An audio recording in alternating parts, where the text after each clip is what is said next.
Like, it used to be that it would allow you to take a picture before you got on live, which it does that, but it does it in a different way now. Now it does a countdown 3, 2, 1 before the live starts. Never did that before. I'm just so unprepared. I'm so unprepared. So hey guys, it's me, Shallow360, and I probably should have talked to you guys maybe 2 days ago, but I didn't because I work and I wasn't available during the day. So here I am, finally available during the day to talk to you about martial law. Because as you can see from the title of this little vlog here, in another timeline, this should have been us.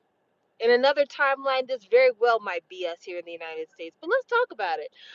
So y'all probably heard about how the president of South Korea, the current president of South Korea, because he was not impeached, the current president of South Korea declared martial law like in the middle of the fucking night. I want to say it was like 3 in the fucking morning.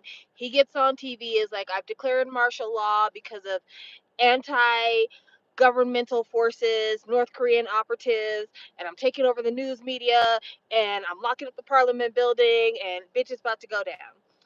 And immediately, for the people who were awake, folks on the night shift, folks that were out partying, because you know how South Korea gets down. Then people party until the wheels fall off. Like, they literally are partying until the sun comes up. They were like, I think's the fuck not. So people got up out of bed, got in the streets. People from the opposing party stormed the castle, if you will, climbed over fences to be able to get back inside that parliament building and vote to end martial law. Now, what is martial law and why is it a big deal? So, martial law, the martial part of it is basically military. It means that instead of us having a regular ass democracy where people vote on things and people are allowed to have their say and free opinions abound, and we just live life the way we normally do, where the corruption is underneath the surface instead of on top of the surface. Martial law is basically, I am the supreme head of this country. Everything flows through me. I am able to implement all of the laws myself. I ask permission from no one. You do what I say, or you get disappeared. That's basically what martial law is. And there are times when martial law makes sense. Not very many times, but usually by the time martial law makes sense, things have gone absolutely tits up. Like, martial law would be if all of the power grid and all of the satellite went out and there was no communication, there was no electricity, and they decided to let the military and the police run things because there were no traffic lights, because there was no access to groceries, and people needed the police to guide them to get the fuck out of that situation. That's when martial law makes sense. Or if for some reason a riot breaks out and people aren't obeying laws anyway because everyone is in the streets burning cars, setting fires, breaking into storefronts, looting, screaming, all the other things. That's when martial law makes sense because they're like, we already have hundreds of people, if not thousands, not obeying society's rules. Therefore, we need to declare martial law because we need to get the troops in here, get these bitches to calm down. That's when martial law makes sense. And like I said, usually martial law only makes sense when the situation has gone absolutely tits up. This was not a reason for martial law. So let's talk about the current president of South Korea. He became president of South Korea shortly after Park Geun-hye came out or was ousted out of office. He wasn't the president right after her. He was the president right after the president after her. So Park Geun-hye, for those of you who have been following the channel for a while, have been following South Korean politics for a while, she was the president who let a fucking shaman rule her life. She was president during the Sewol ferry tragedy, and parents had a good reason to hate that bitch because she was out shopping when their children were drowning to death and she wasn't trying to get emergency aid to get them out of there. But yeah, she was being led by the nose by a shaman who was also getting kickbacks from corporations to have her whisper in the president's ear, do this thing for this person. It was a bad look. Shamanism is still like a huge thing in Korea, and I'm just gonna say this.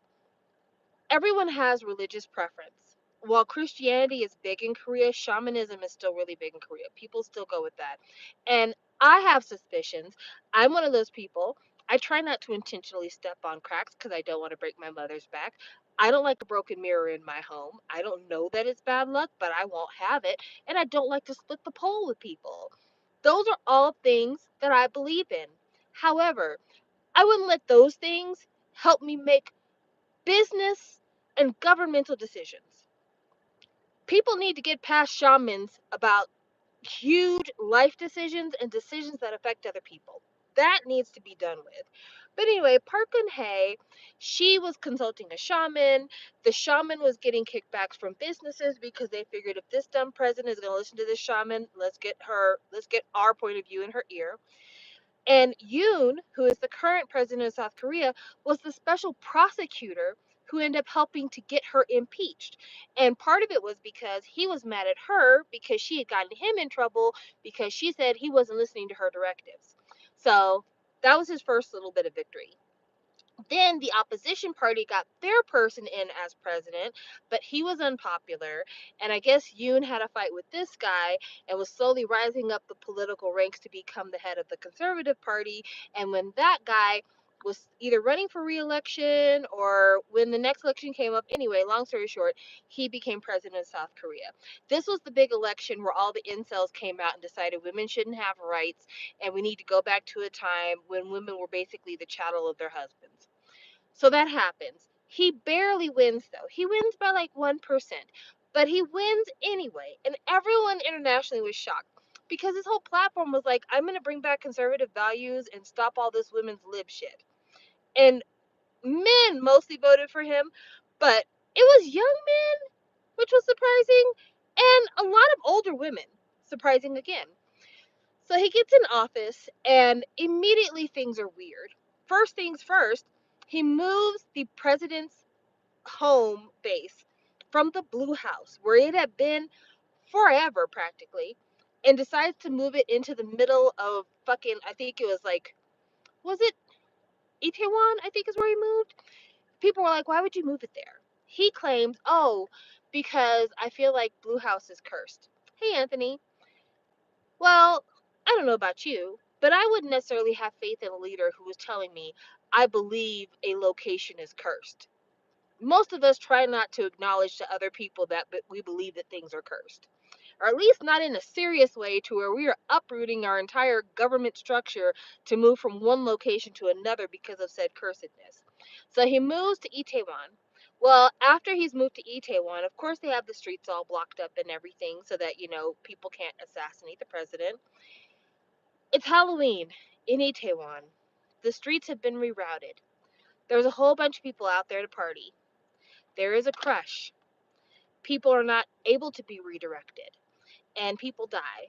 And a lot of people blame the Itaewon crush of 2022 on President Yoon because if he hadn't cordoned off those fucking streets because he's the president and has to have a base in Itaewon, people could have actually evacuated the scene quicker. But that's not what happened because of his ass.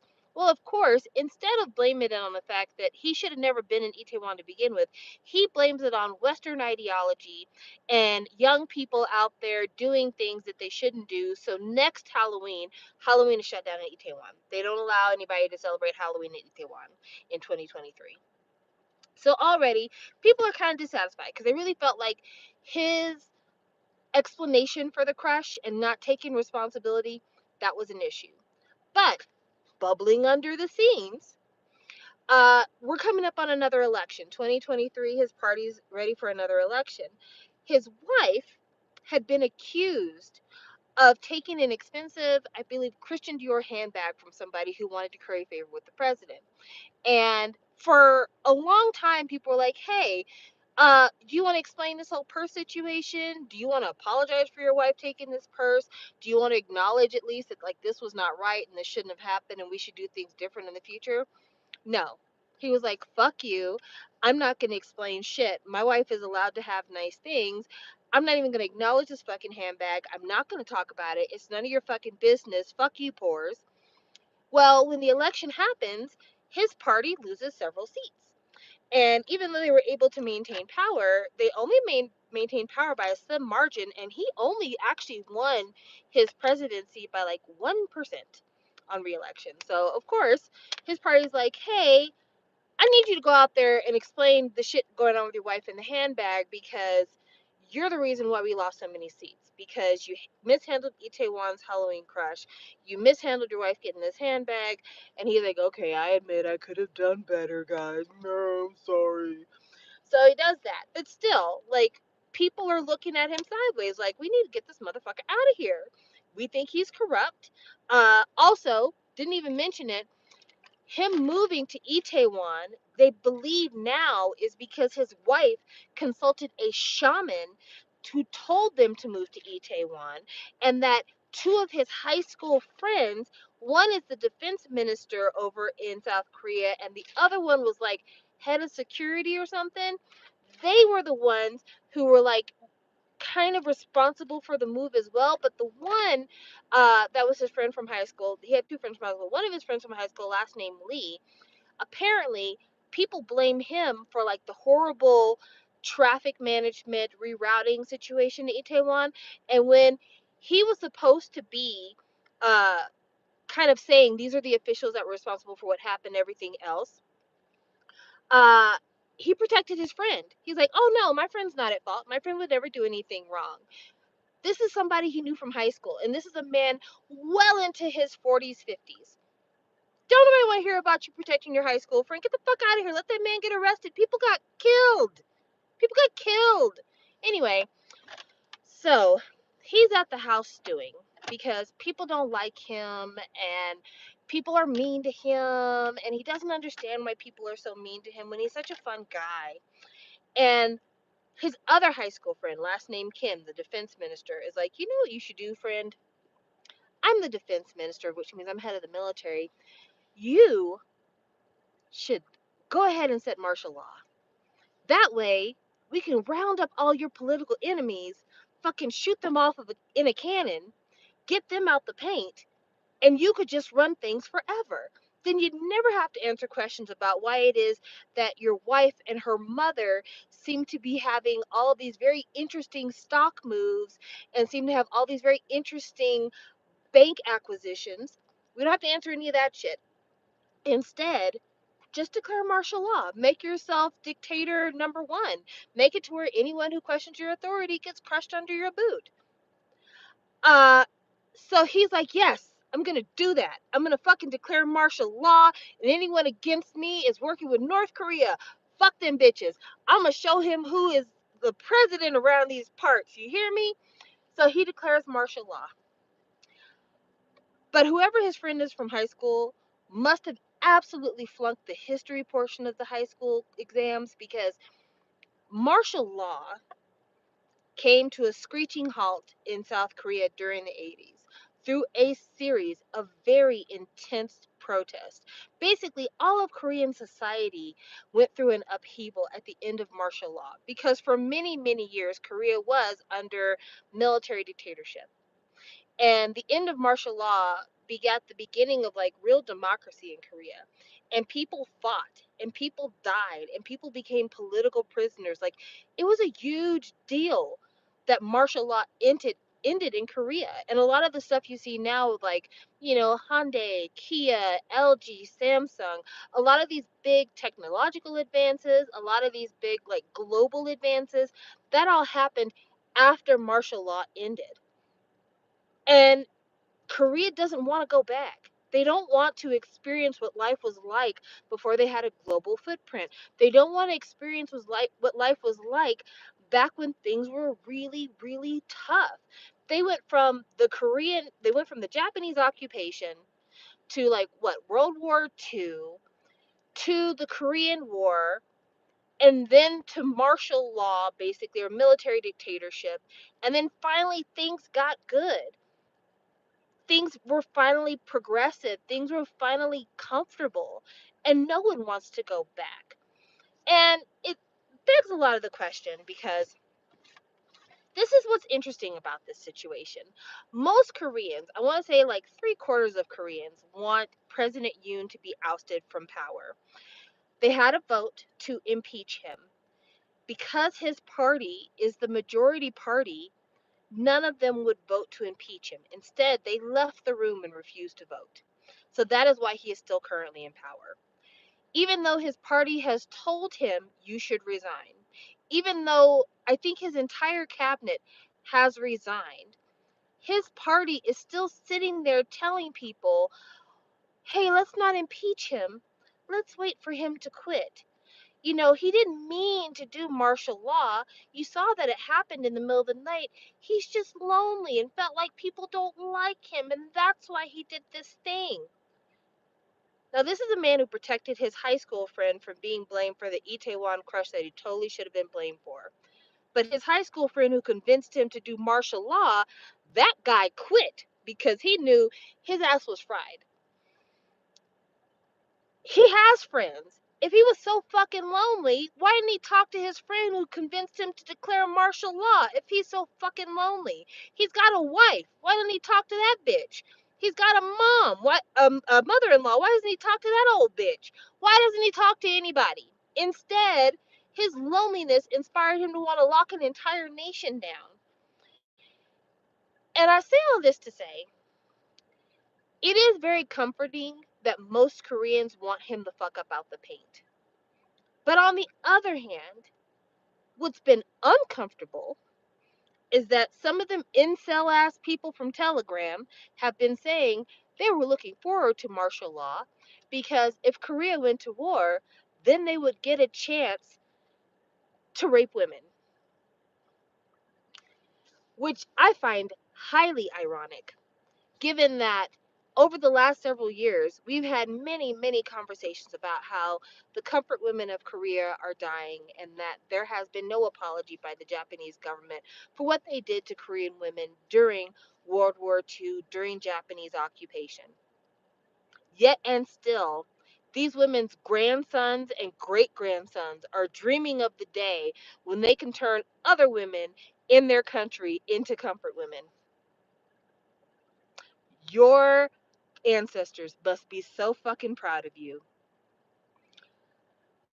But yeah, hopefully that's a minority. But I wanted to talk about it because, again, there but for the grace of God go us. On another timeline, that could absolutely be us. And on another timeline, it might be us.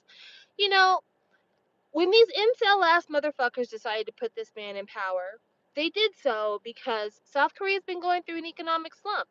It's been hard to get a good job. There's a lot of young men out there in South Korea who are demotivated. A lot of the cronyism system that you'll find in South Korea, that you'll find in Japan, that you'll find in a lot of places where, the only way to get an in is to either be the most qualified person in the world or be the relation or the friend of somebody else to try to get a job.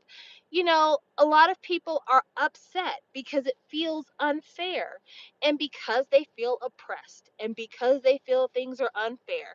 They feel like at the minimum, I should have access to a woman. At the minimum, I should be allowed to be the king of my household.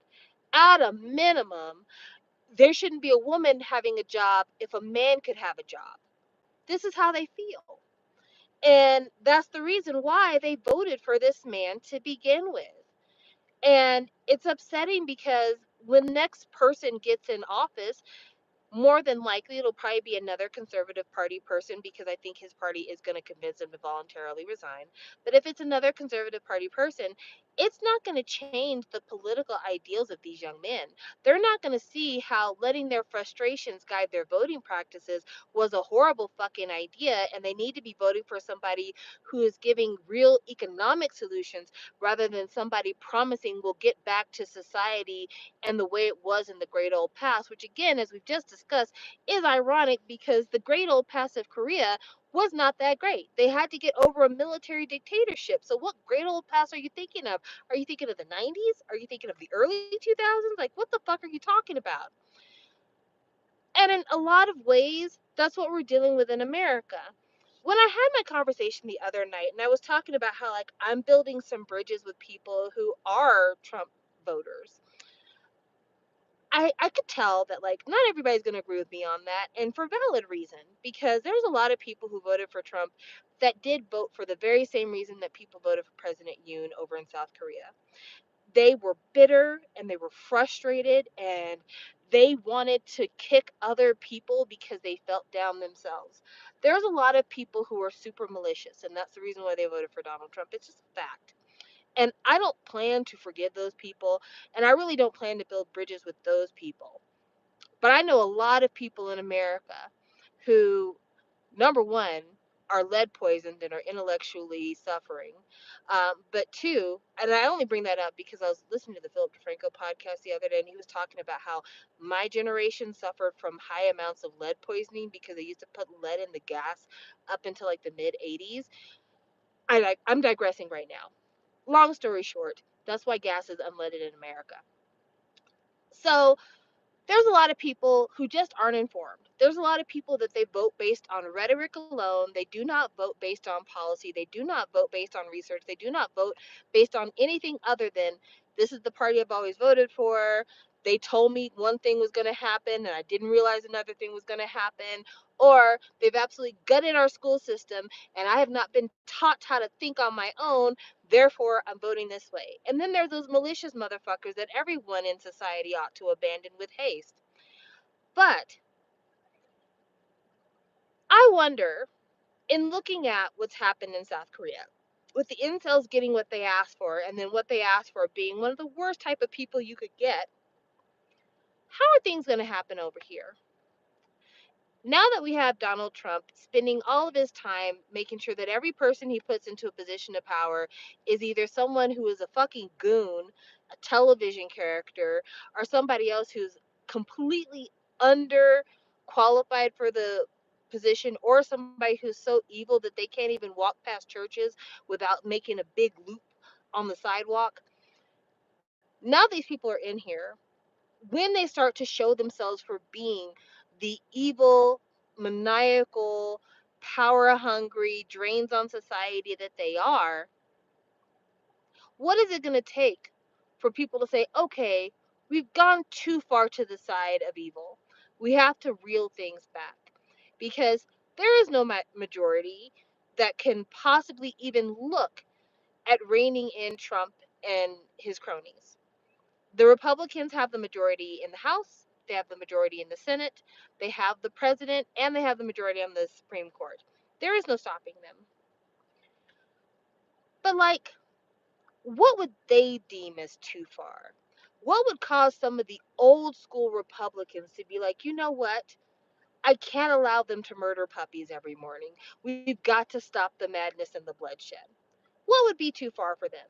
Now, martial law was too far for Korea because they have memories, living memories from the 80s of what martial law was like.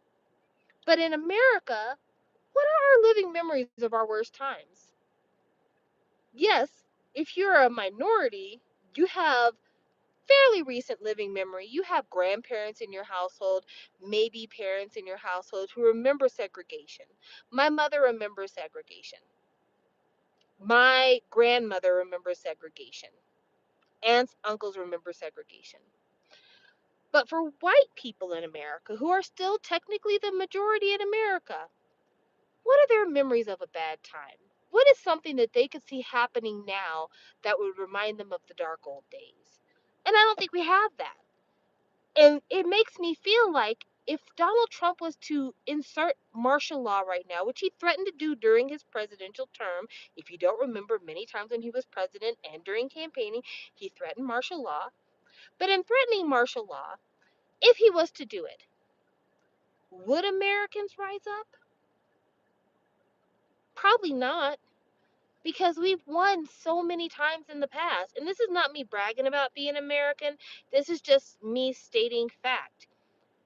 America didn't get whooped in World War One. America absolutely did not get whooped in World War II. We got our ass handed to us in Vietnam, but that's really the last big conflict that we lost. Even like the Middle Eastern conflicts, we didn't necessarily lose, we just left. We're like, listen, it's a draw. We got the oil we came here to steal from you. Let's call it a day.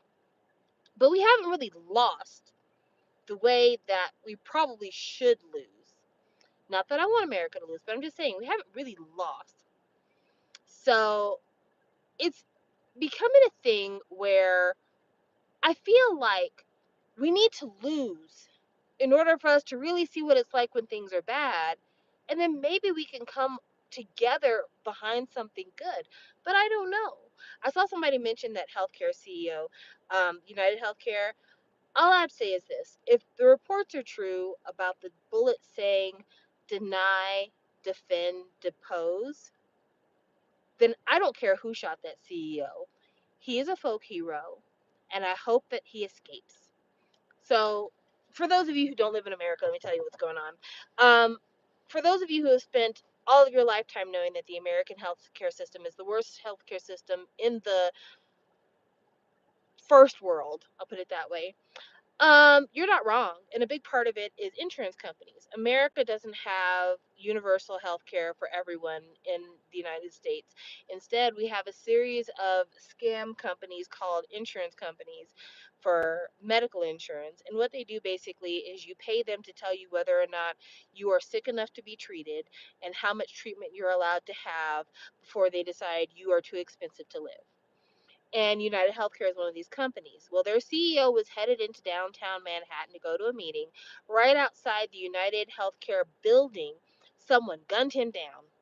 And the report is that the bullet had the words written on it: deny, defend, depose. And if you're not from the United States and you want to know what that means, it basically means if someone comes to you and they are claiming that they're very, very sick and they need expensive treatment, you're supposed to deny the claim. And then, if they sue you because you denied the claim and they feel like your denial was unfair, defend the lawsuit, spend the money on lawyers rather than spend the money on healthcare because that's the cheaper option for them. And then, if you're in a lengthy court battle, make sure to depose the patient, make them get on the stand away from hospitals and treatments in order to get them to debase themselves to beg for the money that they rightfully deserve to treat their illnesses. Now, why does America allow this to happen? We allow this to happen because we don't have universal health care. So instead of us being like, what would be really smart is if we were to just like go ahead and like make it to where everyone could go get health care since we already pay taxes anyway. And then these medical health care companies and health insurance wouldn't exist because everyone has access to the hospital when they need it, like most first world countries do. Instead of doing that, we've crafted laws to protect CEOs of these companies from being personally responsible when someone dies because they've been denied life-saving care. Um, and we've allowed them to practice medicine without licenses. That's another thing that's a huge thing, is that if you are an insurance company, you get to decide what path of healing a person is allowed to have, which is practicing medicine without a license or without a degree or a doctorate, any of that shit. So he gets shot with this bullet. And there are people on the internet who wanted to find the gunman. And to that I say, why do you hate good things? Why are you a Drake stan? Why do you kick puppies? Why do you feel the need to do something that's so unproductive and help society in no way? No one wants to find this assassin. No one wants to find this assassin. And yeah, it could be seen as a divide between the wealthy and the people who have to beg for pennies in order to get their cancer treatment. But more than that, even, it is a matter of people who are seeing how the system is against us and for the first time feeling like, okay, maybe this is the real way to affect change. Instead of trying to put certain lawmakers into seats of power and hoping that they'll make laws that will help us, maybe we just need to get out our fucking guns and start shooting people.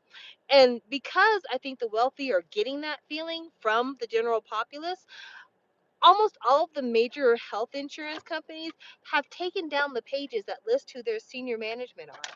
So now, if you go to the Blue Cross Blue Shield Anthem website, you can't see who the CEO is anymore. They took that shit down because they knew people with guns are looking for these motherfuckers. And it was funny too because, well, not funny, but like ironic funny, that the day that the United Healthcare CEO was gunned down, on that exact same day, United Blue Cross Blue Shield Anthem announced that they were going to stop paying for anesthesia for people whose surgeries last longer than the time indicated or approved. To which people were like, what the fuck does that mean? Do you really mean that if I am under the knife and my surgery is supposed to be 2 hours and we're getting to 2:15, that you're no longer paying for anesthesia? So they're going to have to just wake me up? Yeah. So things are reaching a boiling point. And I think if coming President Trump really does try to do all the shit he said he's going to do, and people face the hardships that it looks like they're going to face, if people who are too stupid to realize that Obamacare is the American Affordable Health Care Act, and they're like, I don't want Obamacare, but I need health care, if those people finally realize that they have voted to up in their entire lives, maybe they'll start getting guns out. And maybe they'll start figuring out who the real villains are. And maybe they'll start shooting. Because that is another thing about the talk that I had last time. Making friends with somebody who is in the same economic boat as me, and me being so far away from wealth, that makes sense for the two of us to be able to commiserate. Because we're both victims of this same system, whether we want to think so or not. But would I be friends with a Logan Paul, or would I be friends with some other rich fat cat who is on the side of Donald Trump? Absolutely not. Because those people in their hearts know they stand to gain. They're looking for deregulation for crypto. They're looking for deregulation for banks. They're looking deregulation and to be able to pollute the earth by getting deregulation for environmental laws. Like, all of this stuff is stuff they're looking for to make more money. They're basically looking about how to sell America for parts. And no, I'm not going to be breaking bread with those people. But for people who literally have been socially conditioned to not know how they are selling out their own best interest, I have a lot of empathy for that. I have a lot of empathy for that. I'm going to tell a personal story because I want to. So, I have an idiot brother. I've had an idiot brother most of my life. He's my younger brother, so most of my life. And I call him my idiot brother because he just does stuff that's not in his best interest a lot. He's not dumb necessarily, but he's one of those people who, like, doesn't have the longest forethought in the world, in my personal opinion. Anyway, my idiot brother is somebody who has big plans and has been very resentful in his life because his big plans have not come into fruition. But he doesn't necessarily do things with his planning that would help his situation. Instead, he feels like if I could just get somebody to give me a huge boost, then I'm certain that all of my plans for life would be great. So basically, the same thing that a lot of incels feel like. Like, if the world was just kinder to me and more people would lay down so I could stand up, then I could be king. And my idiot brother has sons, and his sons are not kids that I love to hang around with. Now, don't get me wrong, I love my relatives. That's not the issue here. I love my relatives down. They are my favorites in terms of people that I would be willing to lay down my life for. But his kids are bad. His kids are bad, and they're not particularly intelligent, and they're kind of gross, and they smell. And my brother, being the idiot that he is, doesn't do anything to really help the situation. Most of the time, it's like he's either playing with them or yelling at them. It's one of the two. And it was funny because we had gotten into an argument a while back about how he resented the fact that my parents didn't teach him how to be a millionaire. Which I remember thinking, if my parents knew how to be millionaires, we would have been millionaires. What the fuck are you talking about, dumbass? Again, idiot brother. But currently, my idiot brother gets mad at his kids for doing things that are nonsensical. But he's never around the kids to teach them sense. And I don't know where in the universe he expects them to gain perspectives, but they're not going to gain it from watching gaming channels, and they're not going to gain common sense from watching cartoons, and they're not going to gain common sense from playing video games. All of that starts at home. All of that starts early. All of that starts with reading. All of that starts with comprehension. All of that starts with you sitting down with your family and actually answering the questions about life. And he doesn't do that. And when his children get older, depending on what's left for them when they get older, I don't know how things are going to be, because right now the youngest one struggles with reading. But he struggles reading because his mom struggles with reading. And his dad doesn't struggle with reading, but his dad's not around. And so the question is, like, how are they supposed to do better? How are they not supposed to fall for the same lies and tactics that have already fooled so many people when there's no one at home to enforce this educational standard? When the schools are gutted from very talented teachers who would be willing to teach these things, but aren't paid enough to go through possibly being target practice for a kindergartner. Like, all of these things exist in American society. So I don't have high hopes for them. And I have a feeling that if they keep going the way that they're going right now, they're sweet. But as they get older, if they end up being the kind of jackasses that my idiot brother has become, I'm not going to want to hang out with these people. And then it's going to be the excuse when they're talking to others, I don't have any family support. No one in my life supports me. To which you be right. I'm not supporting you. I want to. I really want to. But it's not in my heart and it's not in my mind that I need to be re-raising somebody else's kids. It's not. And I think for a lot of people, it's too late to re-raise them.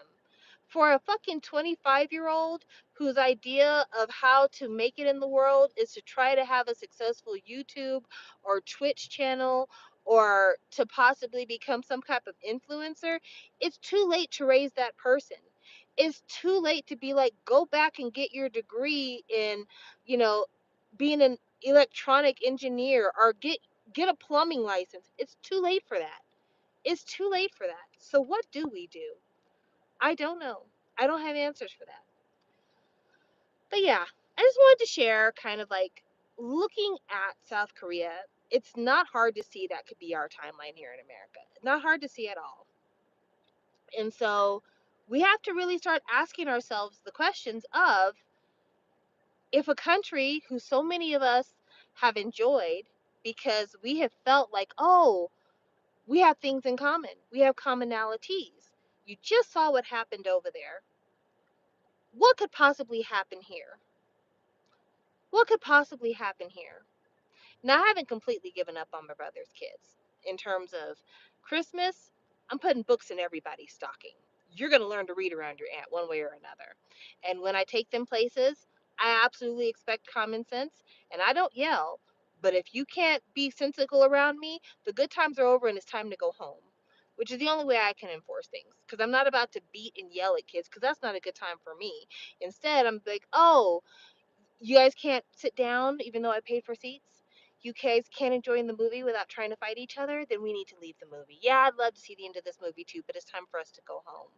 And usually I get pretty good behavior out of them when we go out in public. Usually I get pretty good behavior out of them when they're around me. And usually they know what to expect around me because I've enforced my boundaries.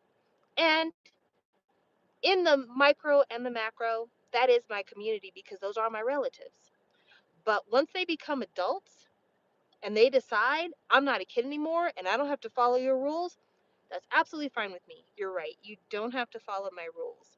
But we just won't be around each other in that case because I have a lot of sympathy for kids. I have very little sympathy for bad acting adults. But anyway, that's all I wanted to talk about today. The sun was out and I thought it would be a great time to chat. Thank you so much for joining me on this. Um, Really and truly, at the end of the day, the coda of all this is I pray for the women in South Korea because no matter what happens, they will be the first victims. Women, disabled people, LGBTQA plus people will be the first victims. And so I hope everything gets resolved in a way that maintains those individuals' safety because I love you and I want you to be happy. So, with that said, I hope you all have a wonderful day and I'll talk to you later. Bye.